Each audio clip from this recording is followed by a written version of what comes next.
Kwanza kabisa nataka nifahamu maisha ndani ya Simba mpaka hivi sasa yakoje, wewe binafsi, improvement kama mchezaji na mambo mengine. Maisha ndani ya Simba ni maisha mazuri. Ni timu ambayo ina upendo na tuna ushirikiano mkubwa. Kwa binafsi yangu katika maisha ya Simba msimu huu ni timu ambayo nimekuja katika timu ambayo ina changamoto kubwa, hususan katika changamoto katika uchezaji, kwa sababu namba yangu wanacheza mimi tuko zaidi ya watu watatu. Kabla kubaki sasa hivi watu watatu, tuko zaidi ya watu watano wanne. Lakini Mungu akajalia kuna watu kama wawili wakaondoka, kwa tukabaki watu watatu. Kwa hiyo ili kucheza katika first 11 ya Simba lazima uwe na kitu cha ziada na ili kufanya ili unacheza timu ya Simba. Pressure iko vipi kucheza Simba na timu nyinginezo ambazo umecheza hapo nyuma? Pressure ni kubwa, lakini uzuri pia nashukuru Mwenyezi Mungu nilishapata experience hii nilivyoenda Wydad Casablanca. Ni timu ambayo ina pressure kubwa, na katika miongoni mwa Afrika ukiongelea timu ya Wydad Casablanca ni timu kubwa ambayo mashabiki wao pia ni wakorofi na wana vibe sana, lakini pia iliniongezea kitu pia, kwa sababu from nowhere nilipokuwa Fountain Gate ilikopo kucheza katika pressure kubwa kama ile ilikopo napata mushkeli, lakini nilivyoenda kule ikaniongezea kitu kikubwa. Lakini pia nilirudi hapa Simba ile pressure nilikuwa nishaizoea, kwa hiyo ikawa ni normal kwangu mimi na imepelekea pia kuwa bora katika nikiwa uwanjani ndani na nje ya uwanja pia. Kuna namna yoyote unamuona Selemani huyu anayecheza hivi sasa Simba tofauti na Selemani aliyepita? Improvement iko kubwa. Ukianzia ambapo kipindi nimeanza na mpaka sasa hivi improvement iko kubwa, kwa sababu kutokana na experience ambayo nimepata huko nilipoenda kucheza na nimerudi hapa pia experience ni kubwa, kwa hiyo improvement iko kubwa sana. Mimi nataka kujua umeanza na Simba tangu mwanzo wa msimu, lakini kuna mabadiliko ya makocha yamefanyika hapa.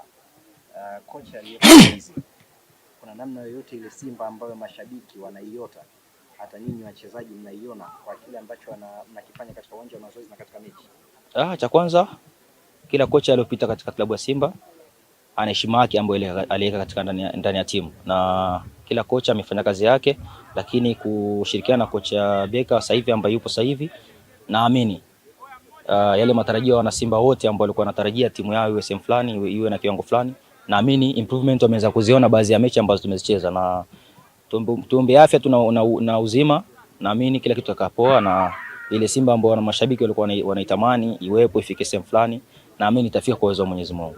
Gap la pointi 5 na Dar es Salaam Africans ambaye anakalia uongozi wa ligi, nini ambacho unachocha kuambia wana Simba katika mbio za ubingwa wa ligi? Cha kwanza niwaambie wana Simba au mashabiki wa Simba wasiwe na pressure yote katika pointi 5 hizo, kwa sababu bado mechi ziko nyingi, na ukiangalia tuna mechi ya marudiano sisi na wao. Ukiangalia gap la pointi 5 tukiachilia mbali hizo mechi ambazo zimebakia, tukiangalia mechi ambayo inafuatia mechi ya marudiano ni mechi ambayo inalazimika sisi tupate alama 3 ili katika zile alama 5 tutumbakiza alama 2. Na katika hizo alama 2 zinafutika vipi? Mechi zipo nyingi, na kama ukiona sasa hivi ligi jinsi ilivyobadilika, ligi na ushindani, timu ambazo tunazocheza nazo away nyumbani ni timu ambazo zinaleta ushindani mkubwa. Kwa hiyo naamini hizo pointi 2, hizo mechi ambazo zimebakia, hizo timu nyingine ambazo unakutana nazo wanaweza wakazipunguza hizo alama 2, na sisi kikubwa ni kuhakikisha katika mchezo ambao tunacheza, katika mchezo wa ligi kuu ambao tunaenda kucheza, ni mechi ambayo ina lazima tupate matokeo ya alama 3. Hakuna kingine zaidi ya hapo, ili kama tukitaka kwa mabingwa lazima tuhakikishe kila mechi ambayo tunacheza tupate alama 3. Tumalize na hili la mwisho.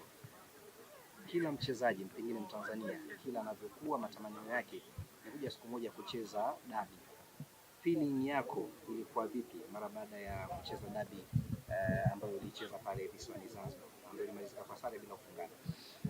Cha kwanza nahisi Simba na Yanga ni mechi yangu ya pili. Mechi ya kwanza tulicheza mechi ya Ngao na performance niliingia kipindi cha pili, lakini performance namshukuru Mwenyezi Mungu, performance ni nzuri, japokuwa tulipoteza kwa alama moja, kwa goli moja, lakini performance ilikuwa nzuri. Na pia nashukuru Mwenyezi Mungu, pia mechi ambayo iliyoisha hapa juzi, hii mechi iliyoisha ni mechi ambayo kocha pia alikuwa tuliingia na mikakati ile mechi. Kwa sababu ile mechi nilianzia bench, lakini nikaingia sub, lakini performance pia nashukuru pia Mwenyezi Mungu ilikuwa kubwa, na kupelekea nilipata goli, lakini ikawa sio risk. Lakini kwa mechi ni huwa zinakuwa ni ugumu, lakini pia ni wewe jinsi wewe mwenyewe mchezaji ambao unavyojiandaa na kujiweka tayari katika kucheza mchezo huo. Mpaka sasa una magoli 4. Je, unapoangalia hali ya ushindani kwenye washambuliaji wenzako wanapofunga, unajiona wapi msimu huu? Ushindani ni mkubwa kwa sababu ukiangalia anaongoza goli, ana goli 8.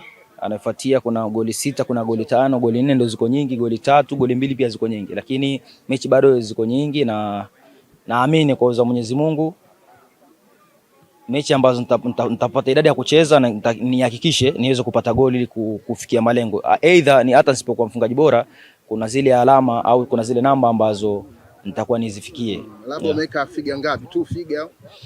Yani nimeweka maximum katika wale wafungaji bora, yani at least katika ile 5 bora au watu 4. Wale wa kwanza anaongoza labda goli 20, wa pili labda goli 18, wa tatu katika hizo namba hizo either nisikosekane.